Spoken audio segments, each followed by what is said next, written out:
ก็มาพบกับสาวเมืองควรสวนแซ่บอีกแล้วนะจากโตนกมื้อนี้โตอ้นบ่ได้มาโตอ้นถือกองไห้ มื้อนี้เราจะมีเคล็ดลับอีกแล้วเนาะนั่นก็คือวิธีปรุงกาแฟแบบใดให้ได้รสชาติเข้มข้นกลมกล่อมที่สุดในโลกเลยนี่มื้อนี้เราก็จะมีวิธีปรุงกาแฟกาแฟนี่เนาะกาแฟสำเร็จรูป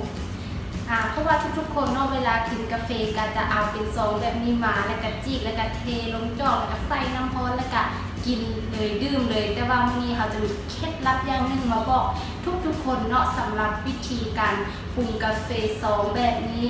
เฮ็ดแนวใดให้ได้รสชาติที่เข้มข้นก่อนเก่าเนาะเราจะไปเบิ่งวิธีเฮ็ดกันเลยเนาะไปขั้นตอนแรกของเราเนาะการนี้เลย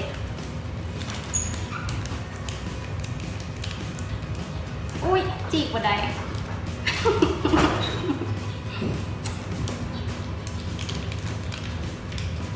เทลงไปเลยเนาะใส่หมดเลย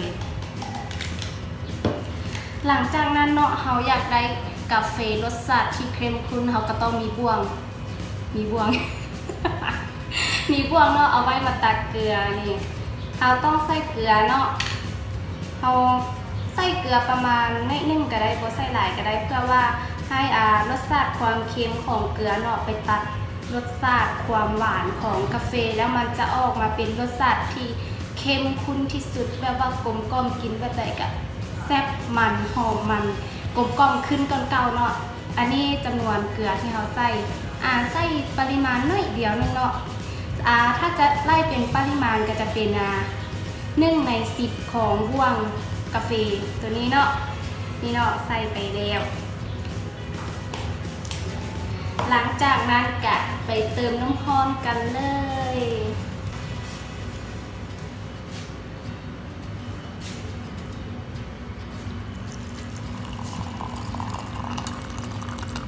เขามักน้อยก็ใส่น้อยมักหลายก็ใส่หลายเนาะแล้วแต่ความมักของ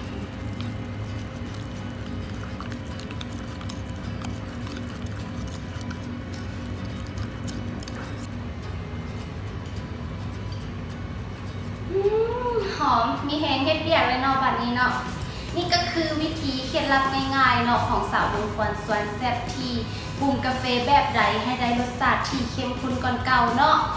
ถ้าผู้ใดบ่เชื่อก็อย่าลืมไปเฮ็ดตามเนาะไปเฮ็ดตามแล้วเป็นเอาใดก็คอมเมนต์ให้สาวเมืองควรสวนแซ่บผู้นำได้เนาะว่าวิธีที่เฮาบอกมันได้ผลแท้บ่แต่สาวเมืองควรสวนแซ่บคนนี้เนาะขอรับประกันเลยว่าเห็นผลแท้แน่นอนจะเฮ็ดให้กาแฟของเฮาเนาะมีรสชาติเข้มข้นกลมกล่อมเนาะว้าวแล้วก็อยากกินแล้วนี่จีซีนก่อน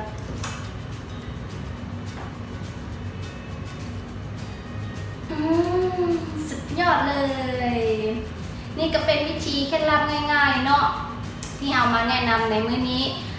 สำหรับมื้อนี้ก็มีเพียงเคล็ดลับเดียวเนาะแล้วพบกันในคลิปต่อไปแต่ก่อนจะไปก็อย่าลืมกดไลค์กดแชร์กด Subscribe ให้พวกเรา2 คนเนี่ยเนาะก็เป็นกำลังแรงใจให้พวกเราที่คลิปวิดีโอต่อไปเนาะบาย